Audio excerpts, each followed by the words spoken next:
سلامات كورات ناي چانات خاتلتي لو معنتي حزنا مزينا زلنا فيلمي أحقنيا تاريخ استسرحن بعوتن سعراتن استملأ تاريخيو إذا تاريخ زي أمونغوتي بسانك حاششن حما أستانتاتن هيوتو استبالاشو ديكن أتي أب تحت تسألوا سدرابيت قوينو نعاوت زكالس زلو حاو ميكين زلو نهيوت كالس زرئيو ميكي كابت سواري سدرابيت هاوت واتزيو نرأسو غتا آمن يخيل ديو أتن ملا هيوتو آمنت زغونا حاوخة كاول فحاشش تلاغيغو أو قونو كسلف يأود ديو إزي كعنقص باصن لعلي بزعوات صنعاتن سدرابيتها وركبن زمر بلوز فيلميو كسام موداتا مساي صنحو كلمي قنا كم تقولوا شعزو لكم شاننا سابسكرايب بمقاركم تشيك ورمو نحرك سافزي سابسكرايب زي كوركم كينكم سابسكرايب بمقار بيت سانا خونو نا فيلمنا نازل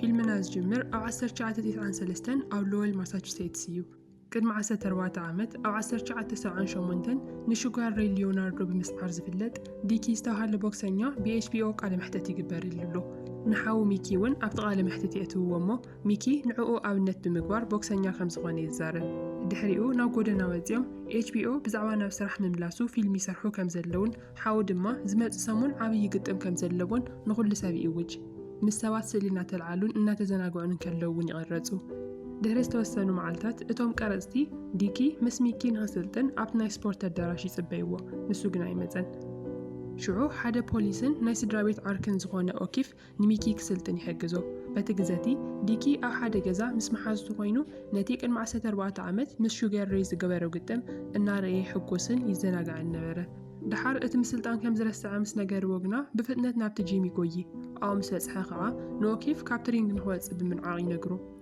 دحريو نصبحيتو نزلو قدام بدقهاتي سلطنو ديكي نميكي لكا كم تزمهارو عنفتنا غيركا رأسن عنك أرناي موقعته نغتك أمي زغاخرو سأنيحو من حدا كلاب مسكادو ميكي نتا بارتيندر شارلين يتأمتامو بحاجز جورج خاعة نغزارة بايغرب بزعواناي بوكس هواتو يعللو ميكي لما عوزغل تسلقتمو بغعاتو كرئا خمزخواني نقرا حدا سابن شارلين بحماق الزاربان كالو ميكي نعقو بمدفع أخروت نغهلو يقورو بدحرزي شارلين ميكين بزعواتي مسمان بيز قورو قدم كاعللو ميكي دما نتي ديكي زمهارو تكنيك تتعار إيدو نرسخ كالاخ الكبل عنقارو كارمو كم زقباي نقرا أمانغو كابتناي بوكس علال وزيوم بحادو خوينوم صبوك زان حلفو نقوز رايحاتا شارلين كان من ملاسة بعال حدار نتخوين مليسات حاتو نسوقنا بعال حدار كم زيكونا قندما كيسي استوالت قولعا كم زلتو يملسلا شو شارلين سلكو زرا أو ورقة صحيفات ومو قدام مشت بحادة درار نخوال يسمع معو أبتا معالتي أقا مشت مسكونا ميكي نتان إشي قوالو كيسي نخري أيلو نابناتا قزاي خير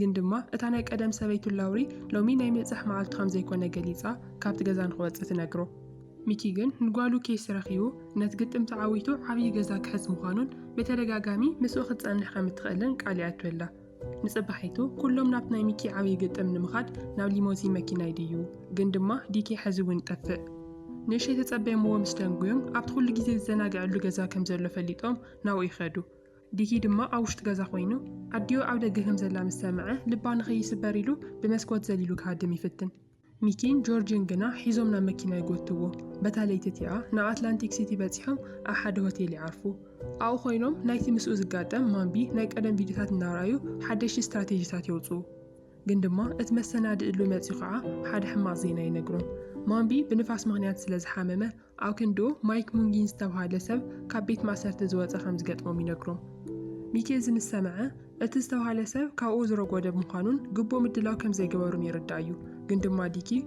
نسخة ميكي وارديخة كتسعرو وانتغاليخة بموال يتواوعو بزوح كيدونغويو اتقطم يجمر أوزوم لاي مجمر زورات ميكي بتعام يوقع اتتعزاون كان لاقز قلو يجمر 3 زورات حليفهم ميكي هزونا تهارم يغزللو كل سبب دما تشنافي سنة النوالي يصوعو سدرو اتسفتر زلو نقرنا رايو بتعام يجنعو مايك دما ميكي رايو كساب سحيتي غدقتو دحرة تقدم ميكي أحد خفل بين خوفي دي قمت ديكيغن مستقد معامتات نو سعيرو زشنفو شوغر ري يرخومو كيدو نتناك قدم عاوتي يزخاخرو بحادة تراخيون كساتيون قزاك حلفو نونك حالتون كالو ريقنا قزاهم زي بلو نقيرو قديفو ويخيد دحرة توسنو دقايق حدا مايك توماس توهاله بدأم هافتام إنفستر نميكي يرخومو ስድራኻ ንስራሕኻ የበላሽዎ እዮም ዘለዉ ብምባል ኣብ ቬጋስ ናይ ሓደ ዓመት ሙሉእ ወጻኢኡ ዝተሸፈነ ስልጠና ክህቦ ቃል ይኣትወሉ።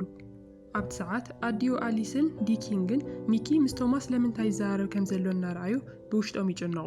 ድሓር ናብ ገዛ ብመኪና እናተመለሱ ከለዉ ንሶም ብዛዕባ ቶማ ደጋጊሞም ይዕልሉ፣ ሚኪ ግና ምንም ኣይመለሰሎምን። ድሓር ገዛ ምስ በጽሑ ሚኪ ካብ ቦክስ ከቋርጽ ከም ዘድሊ ይነግሮም። ንሳቶም ግን ካልእ ዕድል ከም ዘለዎ ይዛረቡ። ጆርጅን ኦኪፍን ግና ንሚኪ ክዓርፍ ንወይኑ ክሓድግዎ ይነግርዎም። ካብኡ እንድሓር ሚኪ ንመዓልታት ደቂሱ ኣብ ገዛ ይውዕል፣ ናብ ደገ ይወፅን እዩ። ሻርሊን ናብ ገዝኡ መጽያ ክትበጽሖም ከላ እኳ ክሕባእ እናፈተነ ነይሩ። ኣብ መወዳእታ ከዛርባ ኢሉ ናብ ደገ ይወፅእ። ሻርሊን ስለምንታይ ተቆጻርኦ ከም ዘጥፈአን ንሳ እናተጸበየቶ ንሱ ከይመጽእ ከም ዝተረፈን ክትፈልጥ ትደሊ። ሚኪ ድማ ክድውል ፈቲኑ ግን ድማ ከም ዘይኮነሉ ይነግራ። ንጽባሒቱ ሚኪ ንሻርሊን ናብ ሓደ ኣዝዩ ርሑቕን ድሑርን ሲነማ ይወስዳ። ሻርሊን ስለምንታይ ክሳብ ክንዲ ዝርሕቐት መጽዮም መሰልቸዊ ፊልም ክሪኡ ከም ዝደለየ ትሓቶ። ኣብ መወዳእታ ሚኪ ኣብ ማእኸል ፊልም ይደቅስ እሞ ሻርሊን ብጣዕሚ ትናደድ። ካብቲ ሲነማ ምስ ወፁ ሻርሊን እዚ ኩሉ ዝገብር ዘሎ ካብ ሰበይቱ ክሓብኣ ደልዩ እንድሕር ኮይኑ ትሓቶ። ንሱ ግና ሰበይቲ ከም ዘይብሉን ኣብቲ ዝነብረሉ መንደር ለወል ግን ገጹ ንኸየርኢ ስለ ዝሓፈረ ናብ ዝርሕቕ ቦታ ከም ዘምጻ ይምልሰላ። ሻርሊን እቲ ዘለዎ ኩነታት ተረዲኣ ኣብ ስራሕ ቦክስ ምስ ስድርኡ ምቕጻሉ ጽቡቕ ሓሳብ እንድሕር ኮይኑ ትሓቶ። ምክንያቱ ንሳ ጽቡቕ ከም ዘየለ ይረኣያ እዩ ዘሎ። ብኻሊእ ገጽ ከዓ ኣዲዮ ንሚኪ ኣሊስ ምስሉ ተዘራሪባ ንሚኪ ካሊእ ናይ ምግጣም ዕድል ተዳውለሉ። እተን ምስ ኣዲአን ዝነብራ 6 ኣሕዋቱ ግና ሚኪ ምስ ሻርሊን ጽቡቕ ግዜ ይሕልፍ ከም ዘሎ ይነግረኣ። ድሕሪ ዝተወሰነ ግዜ ብምልኦም ኣባላት ስድራ ቤት ብዛዕባ እቲ ንሚኪ ዝመጸሉ ሓድሽ ዕድል ንምዝርራብ ኣብ ገዝኦም ይእከቡ። እተን ኣሕዋት ድማ ንሻርሊን ብጸላእነት የናጠመታ ነይረን። ካብኡ ኩሎም ምስ ተኣከቡ ኣሊስን ዲክን ብዛዕባ እቲ ሓድሽ ዕድል ይነግርዎ። ሚኪ ግን ነገራት ብዝኸድሉ ዘለዎ መንገዲ ሕጉስ ከም ዘይኮነ ይገልጽ። እንታይ ክብል ደልዩ ከም ዝኾነ ክሓትዎን ከለዉ ሻርሊን ኣብ ክንድኡ ኮይና እቲ ዝሓለፈ ግጥም ንዕኡ ዝጎድእ ከም ዝነበረ ትነግሮም። ሽዑ ብዘይካ ጆርጅ ብምልኦም ኣባላት ስድራ ቤት ምስ ሻርሊን ይባእሱ።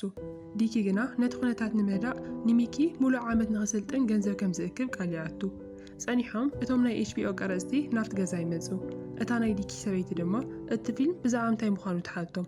ንሶም ድማ ብዛዕባ ሳዕቤን ሓሽሽ ንቖልዑ ትምህርቲ ንምሃብ ዝስራሕ ፊልም ምዃኑ ይነግርዋ። ዲኪ ግና እቲ ፊልም ብዛዕባ ናብ ስራሑ ምምላሱ ዝስራሕ ዘሎ እዩ ዝመስሎ ዘሎ። በታ ለይቲ እቲኣ ጸልማት ምስ ኮነ ከዓ ዲኪን ሰበይቱን ኮይኖም ንሰባት ብምትላል ገንዘብ ንምስራቅ ሓደ ፕላን ይውፅኡ። ንሓደ ሰብ ኣታሊሎም ምስ ሰረቑ ዲኪ ፖሊስ እናመፀ ይርአ እሞ ከሃድም ይፍትን። ንሳቶም እውን ግን ብቐሊሉ ክሰድዎ ይደልዩን። ኣብ መላጢቶም ኣብ ሓደ ቦታ ይረኽብዎ እሞ ሽዑ ዲኪ ምስኦም ይባስ። ሚኪ እዚ ክሰምዕ እንከሎ ንሓው ንምሕጓስ ኢሉ ጣልቃ ይኣቲ። ካብቶም ፖላዊስ ንኽልቲኦም ኣሕዋት ብሓባር ኣሲሮም ይወስድዎም። እቲ ናይ ፍርዲ መዓልቲ ምስ ኣኸለ ሚኪ ካብ ማእሰርቲ ይፍታሕ። ዲኪ ግን ንመበል 27 ግዜ ብዝተፈላለየ ገበናት ተኸሲሱ ስለ ዝነበረ ናይ $25,000 ዋሕስ ይውሰነሉ። ሽዑ ዲኪ ክውሰድ እንከሎ ከም ዘይገበርክዎ ንገሮም፣ እቲ ዝገበርክዎ ንዓኻ ኢለ ምዃነይ ንገሮም እናበለ ንሚኪ ዓው እናበለ ይዛረቦ። ብድሕሪ እዚ ዲኪ ናብ ፊት ማእሰርቲ ምስ ተመለሰ እቶም እሱራት ከም ቀደሞም ይቕበልዎ። ሚኪ ከዓ ናብ ናይ ሻርሊን ገዛ ይኸይድ እሞ ቦክስ ክከድፎ ምዃኑ ይነግራ። ንሳ ግና እዚ ማለት ዓርሲ ቅትለት ምዃኑና ነገረቶ ናብ ገዛ ክትእትዎ እውን ፈቓደኛ ኣይኮነትን። በቲ ካልእ ወገን ዲኪ ኣብ ውሽጢ ቤት ማእሰርቲ ብሰንኪ ምቁራፅ ሓሽሽ ከቢድ ስቓይ ይሕልፍ ኣሎ። ግዜ እናሓለፈ ይኸይድ እሞ ሚኪ እውን ክብደት ይወስኽ። ኣብ መንገዲ ክከይድ እንከሎ ሰባት ናይ ተሓሽሸኛ ዲኪ ሓው እናበሉ ይሓሚዎ። ሓደ መዓልቲ ኦኪፍ ንሚኪ ረኺቡ ናብ ልምምድ ንኽምለስ ይመኽሮ። HBO ብዛዕባ ዲኪ ዝዘርግሖ ኣዝዩ ሕማቕ ዶክሜንተሪ እውን ንኸይሪኦ ድማ ይጠንቅቖ። እቲ ፊልም ዝተለቐቐ እቶም እሱራት ንዲኪ ኮኸብ ናይ ሆሊውድ እናበሉ እናላገጽሉ ነቲ ፊልም ክሪኡ ይእከቡ። ግን ድማ እቲ ዶክሜንተሪ ብዛዕባ ናይ ዲኪ ጉብዝና ዘይኮነስ ብዛዕባ ሳዕቤን ሓሽሽ ብምንባሩ ሰባት ብዲኪ ክስሕቕዎ ይጅምሩ። ኣብ ናይ ዲኪ ገዛ እውን ኣሊስን ኣሕዋቱን ነቲ ፊልም እናረኣያ ብጣዕሚ ይበኽያ።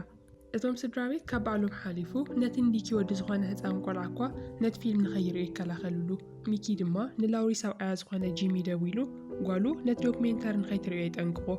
እቲ ፊልም ዲኪ ብሰንኪ ሓሽሽ ህይወቱ ከመይ ኢሉ ከም ዝተበላሸወ እዩ ዘርኢ። ዲኪ እውን ተናዲዱ ነቲ ቲቪ የጥፎ እሞ እዚ ከዓ ኣብቲ ቤት ማእሰርቲ ባስ የልዕል። በታ ለይቲ እቲኣ ሻርሊን ብዛዕባ እቲ ፊልም ምስ ሰምዐት ንሚኪ ንምፅዕናዕ ኢላ ናብ ገዝኡ መፅያ ትሓቕፎ።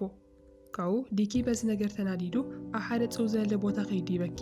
ሚኪ ድማ ነገራት ንምቕያር ንፅባሒቱ ናብ ጂም ንኽከይድ ይውስን።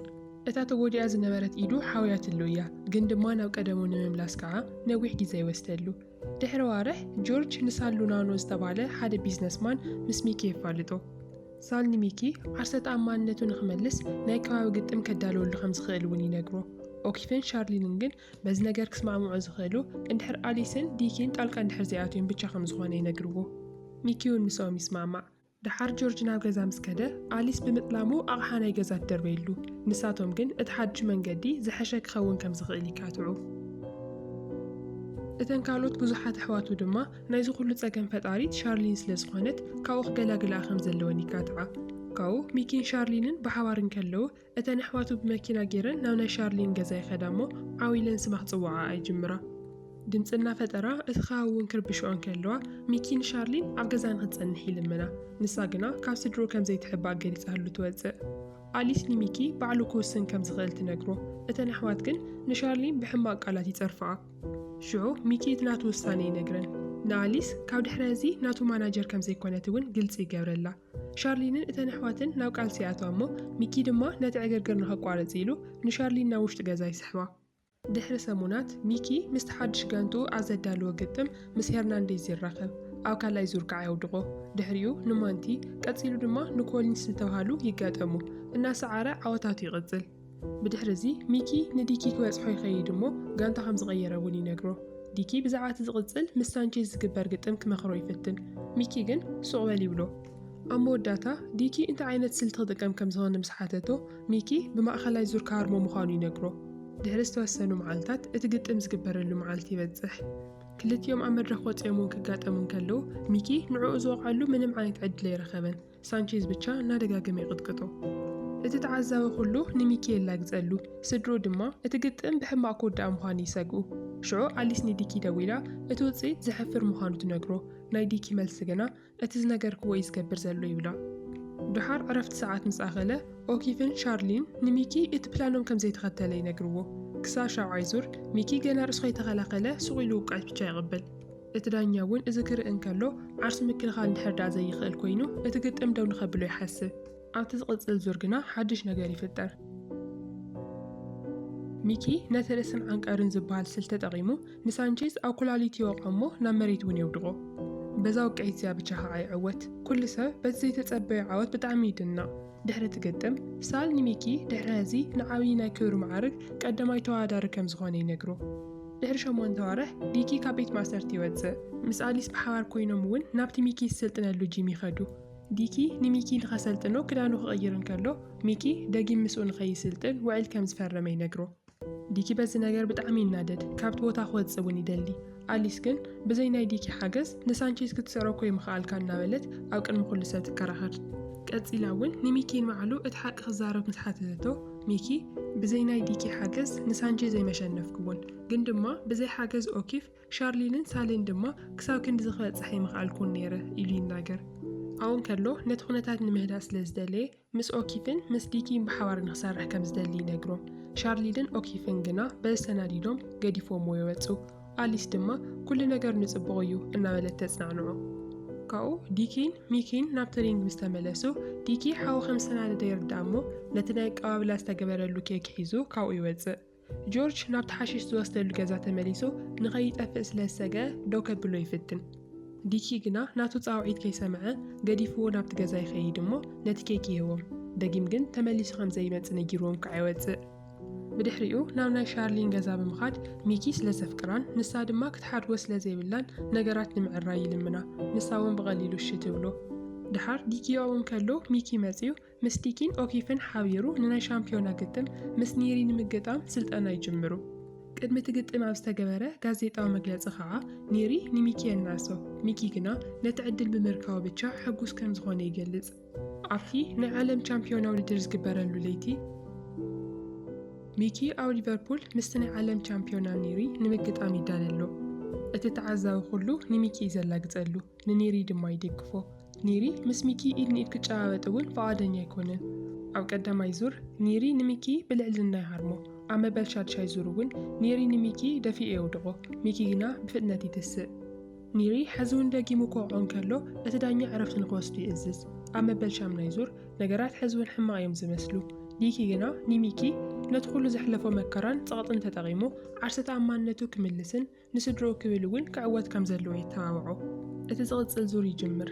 ኒሪ ንሚኪ ናብ ትሪንግ ዘቒጡ እናደጋገመ ይወቕዖ። ብሃንደበት ግን ኣብ ተወሳኒት ሰዓት ሚኪ ሓንቲ ንእሽተይ ክፍተት ይረክብ እሞ ዕድሉ ይጥቀመላ።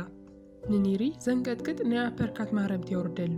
ነቲ ዝለመዶ ርእስን ዓንቀርን ዝበሃል ስልቲ እውን ብምጥቃም ተኸታታሊ ግዜ ይወቕዖ። ድሕሪ ዝተወሰኑ ሰከንድታት ሚኪ ንኒሪ ጽቡቕ ገይሩ የውድቖ። ናይቲ ውድድር ኣሸናፊ እውን ሚኪ ይኸውን። እቶም ተዓዘብቲ እዚ ነገር ዘይተጸበይዎ ነገር ስለ ዝነበረ ብታሕጓስ ይጽለሉ። ሚኪ ናይ ዓለም ሻምፒዮን ብምዃኑ ከዓ ብምሉኦም ኣባላት ስድራ ቤቱ ብጣዕሚ ደስ ይብሎ። ሽዑ ናይ ሚኪ ዓወትን ናይቶም ስድራ ቤት ሓጎስን እናርአየና እዚ ፊልም ይውዳእ። ካብቲ ካብ ሓሽሽ ዝተለቐቐ ዲኪን ነቲ ካብ ስድራ ቤታዊ ጸቕጥ ወፂኡ ብርእሰ ተኣማንነት ዝነበረ ሚኪን ብዙሕ ነገር ከም ዝተማሃርኩም ተስፋ ይገብር። ነዚ ቪድዮ እውን ከም ዝፈተኽምዎ በዓልቲ ሙሉእ እምነት እየ። እንድሕር ዳ ፈቲኹምዎ ኮይንኩም ነዚ ቪድዮ ላይክ ጌርኩም ቻናልና ድማ ሰብስክራይብ ምግባር ከይትርስዑ ኢኹም። ኣብ ቀጻሊ ቪድዮ ብሓድሽ ታሪኽ ንራኸብ።